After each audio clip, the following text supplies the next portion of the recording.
Hi everyone, welcome back to this lesson.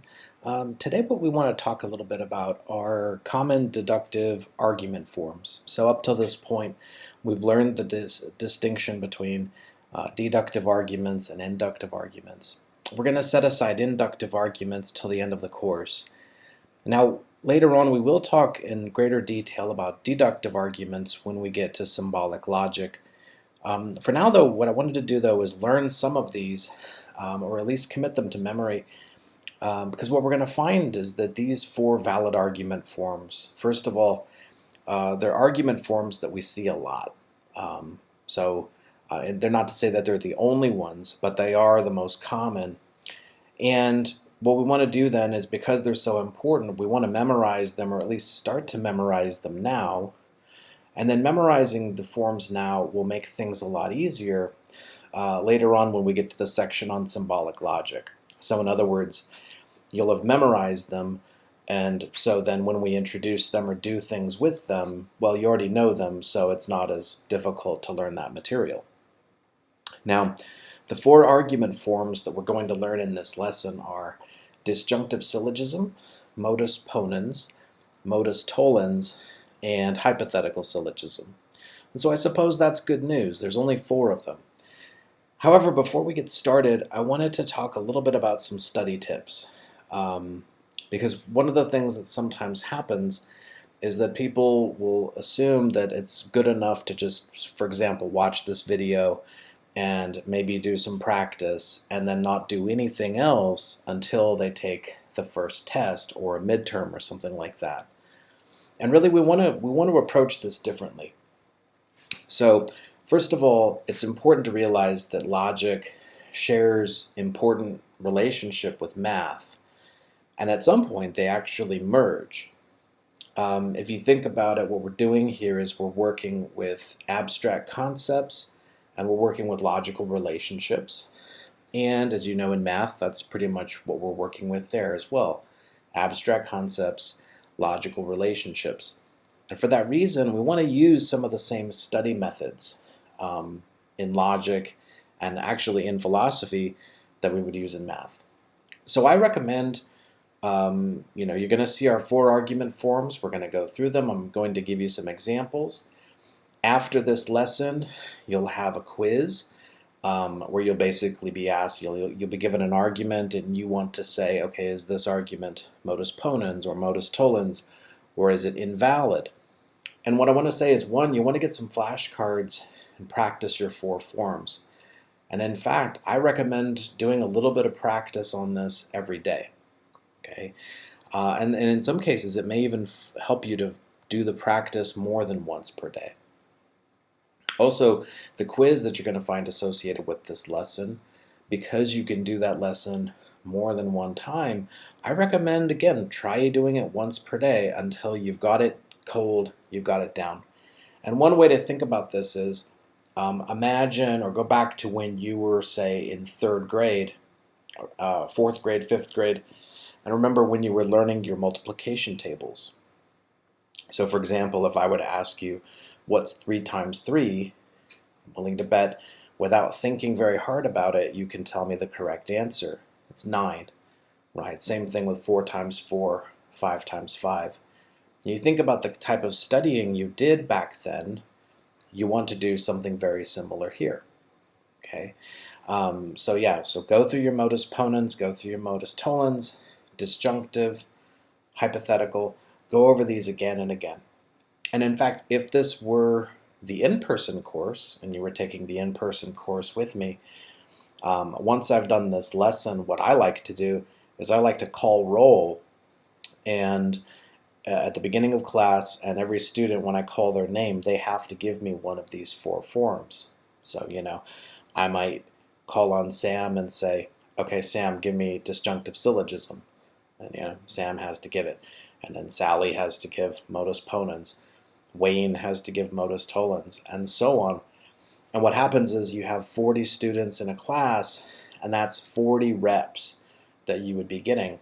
So, for your purposes, think of it like that. You want to try between now and the midterm to get in perhaps 40 reps, 50 reps, maybe more. okay, on each of these. All right, so much for study tips. Let's talk about the four forms now. So first form that we're going to talk about is called disjunctive syllogism. And disjunctive syllogism has this form. It says either A is the case or B. The second line in the argument takes one of those away. So in this case it says not A. And then we get to draw the conclusion B. So you might think here that you have two statements connected with an or, and call it a left statement and a right statement. You take one of those away, and then you get to conclude the other one, well, for free. So in this case, it says A or B, not A, therefore B. I should also add, if it said A or B, not B, then we could draw the conclusion A. There are a lot of different examples we could give here. Here's another one. Put this into words. You can either go right or go left. You cannot go right, therefore you must go left. Or here's another one. Either the Angels win the World Series or the Red Sox win the World Series. The Angels do not win, therefore the Red Sox win the World Series. Now in this one, notice we have our or statement. We've got one possibility, or one statement, the Angels winning the World Series. The second one, the Red Sox winning. Well, in this case, our second premise takes away the Angels winning, and that leaves us with the conclusion. The Red Sox win the World Series. Good, so that's disjunctive syllogism. Also, I should add here one thing. Well, I won't talk much about symbols in this lesson, but it does bear mentioning that when it is symbolized, the or is usually given with this symbol that looks like a V. One other way that I like to remember disjunctive syllogism is that a disjunction is the opposite of a conjunction. So if you're familiar, a conjunction puts two things together. For example, a conjunction in this case would say A and B. Well, a disjunction separates them. And when I see this little V, it reminds me that, well, it's like a trail. I've got a path going one way, and I've got a path going the other. And in some sense, I'm kind of being, this argument in a way is going to tell me, well, I can't take one of those paths, so I have to take the other. Usually, when we say that something is not the case, they give this tilde. I like to also think of it like a squiggle, like you're squiggling something out. Okay, and then usually we get the therefore. All right, so that's our first one, disjunctive syllogism. Now, our next argument form is called modus ponens. Now, modus ponens has a Latin name, and in this case, modus ponens, modus means the mode, and the Latin verb ponere means to place or to put. And sometimes we think of this one almost like a game where we're putting something. So students who speak Spanish, by the way, or if you've taken Spanish in college, you might be familiar with the Spanish verb poner. And so sometimes it means basically the same thing, to place or to put. And I've had students who sometimes call this one modo de poner. All right, so the mode of placing, the way this one works is it says, if A is the case, then B. The second premise gives us the A, and then we draw the conclusion, B. So if you like the if part here, that's the A, and the then part is the B. So you place the if part, and you get to draw the conclusion of the then part automatically. In symbol form, we sometimes express the if-then relationship with a arrow. So A, arrow, B. I like that arrow because sometimes it reminds me of what's happening here. I like to think of the arrow almost like a one-way street sign. So it's almost like saying you've got a one-way street from A to B.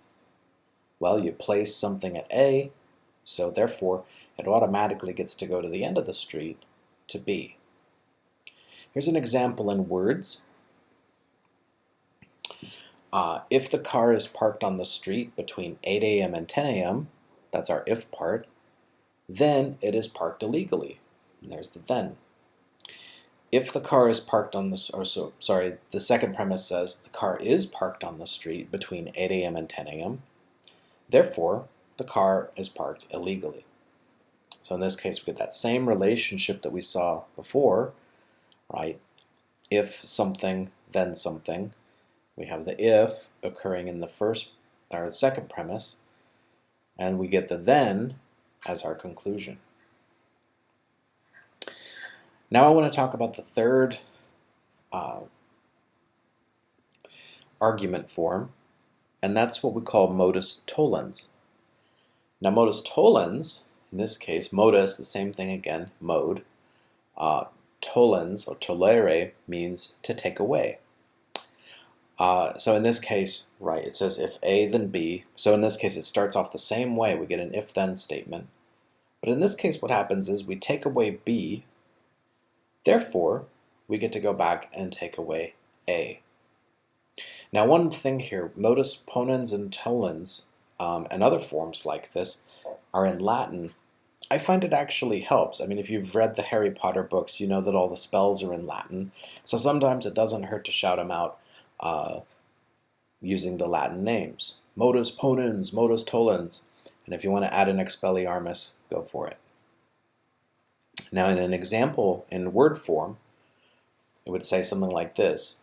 If the car is parked on the street between 8 a.m. and 10 a.m., then the car is parked illegally. Again, same example, or same beginning from before, same opening statement. But our second statement says the car is not parked illegally. Notice here we've negated this then part, right? We've said that's not the case. We draw the conclusion, therefore, the car is not parked on the street between 8 a.m. and 10 a.m. Now, before going on, I wanted to spend a little bit of time also talking about conditional statements. Conditional statements are these if-then statements that we've seen so far in modus ponens and in modus tollens. So, in these conditional statements, I'm going to say that it's going to help us understand these argument forms just a little better. So in a conditional, as I said, we have an if portion and a then portion. And I sometimes like to think that the if, it's almost like there's a placeholder here or a box, and we could put anything into that box. We'll just call that our if box. And then we've got another box, call that our then box. Right? And we could put anything into that. Now the if part of the statement is always known as the antecedent. The then part of the statement is known as the consequent. One way I like to remember this is ante sometimes means, in some cases, means before. So, the if comes before. And of course, consequences come after something, so I remember that way. Now, a conditional statement indicates that a relationship holds between two ideas.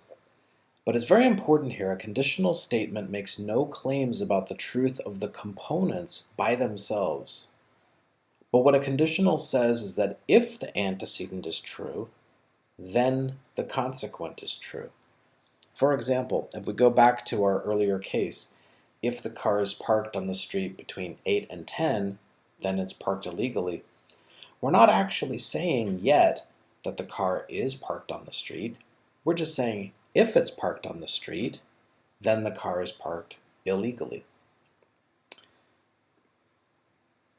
Now, for example, these are all conditional statements. If there's traffic on the 5, then it's better to take the 91. If the Angels win, then the Angels qualify for the playoffs. If there's traffic on the 5, then the Angels qualify for the playoffs. And we might say in all these cases, these are all conditionals. Each one has an antecedent. Each one has a consequent. Now our final example, or our final form I should say, is called hypothetical syllogism. And hypothetical syllogism has this form. If A, then B. If B, then C. Therefore, if A, then C. And I think this one, although it has a long-sounding name, in some ways makes the most sense. You could think of it like this. We've got our conditional set up. You have a one-way street from A to B. You have a one-way street from B to C. Well, that's like saying then you've got one much larger street that starts at A and then goes all the way to C. For example, using our parking example again, if the car is parked on the street between 8 a.m. and 10 a.m., then the car receives a ticket. If the car receives a ticket, then the owner must pay a fine. Therefore, if the car is parked on the street between 8 a.m. and 10 a.m., then the owner must pay a fine. So now we have all four of our argument forms: disjunctive syllogism, modus ponens, modus tollens, and hypothetical syllogism. These are really powerful tools, and they can really help us out in daily life. I do want to point out here that modus ponens, modus tollens, and hypothetical all begin with conditionals, so if-then statements. Disjunctive syllogism of the four is the only one that begins with a disjunction or something else, or you might say an or statement. So usually whenever you have an or statement, that's a good clue that you might need to use disjunctive syllogism. If your statement begins with a conditional of some kind, an if-then statement, that's usually a good indication you might be working with one of those four forms: modus ponens, modus tollens, and hypothetical syllogism. Now I have some good news and some bad news. The good news is that all four of these forms are valid. We can trust them, we can use them. This is the reason why I want you to memorize them. The bad news, however, is that there are some forms that look like these, but they're invalid. And I want to briefly go over those because you will see some of these when you do your quiz. So you want to watch out for them. So you might say that all of these are imposters. They look valid, but you should not trust them. So these are some common mistakes. And you can notice the mistake by looking at deviations from the forms that we've already seen. Later on in the course, we're going to talk about formal fallacies in a bit more detail, but for now, it's just enough to be aware that these are out there and watch out for them. Don't trust them. First, there's an invalid form that looks like modus ponens, but look, it's almost like the relationship is reversed. It says if A then B, B, therefore A. Well, again, think back to when we had the one-way street. We had an if-then statement, one-way street from A to B. It's almost like it's starting at B, then trying to go back to A. So we don't want to trust that one. Similarly, there's another form that looks a little bit like modus tollens, but notice here the order is also reversed. If A, then B, not A, therefore not B. This one sometimes looks convincing, but again, it's invalid. Don't trust it. Finally, or next, I should say, there are forms that look like hypothetical syllogism, but notice in this one it says if A then B, if C then B, therefore if A then C. And if you think about it, the second premise here again is going the wrong way. It's almost like it's, if A then B, this one went from A to C, but this one, it's almost like it's trying to go from C back to B, and we can't do that yet. Finally, there are a number of different ways of making disjunctive syllogism invalid. Notice this one says either A or B, A, therefore B. So that won't work. Also, I should add, there is another form, we'll talk about it later, but it says either A or B, A, therefore not B. That one is also one that we're going to treat as invalid. We definitely want to watch out for it. All right, next step with this is to take your quiz. Take that quiz as many times as you can, and please ask questions if you see, if anything's giving you trouble, please ask on the course discussion boards. I'm happy to help. Thanks for listening. Good luck.